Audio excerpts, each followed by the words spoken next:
హరి ఓం.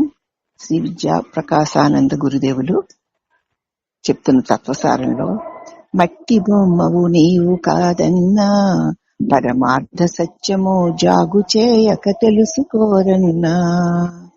మట్టిలో మాణిక్యమున్నది వెదుకువానికి కానవచ్చును, సత్యమైన ఆత్మరూపము తెలియువానికి ముక్తి పదము. తత్వసారము తెలుసుకోరన్నా, సద్గురుని చెంత నిజముగనుగొని లాభముందన్నా. పోయి భగవంతుని కోసం ప్రయత్నం చేస్తున్నటువంటి భక్తుడా, ఓయి సాధకుడా, నీవు ఈ మట్టి బొమ్మవి కాదు.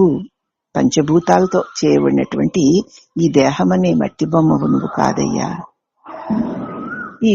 ఇటువంటి ఈ దేహంలో పరమార్థ సత్యం, పరమాత్మ స్వరూపము ఇమిడి ఉంది. ఈ శరీరం పోకుండానే ఆ పరమ సత్యాన్ని తెలుసుకోవాలయ్యా. మట్టిలోనే మాణిక్యాలు ఉన్నట్లు, మట్టిని తవ్వితే మాణిక్యాలు బయటపడినట్లు, ఈ శరీరంలోనే పరమాత్మ దాగి ఉన్నాడు.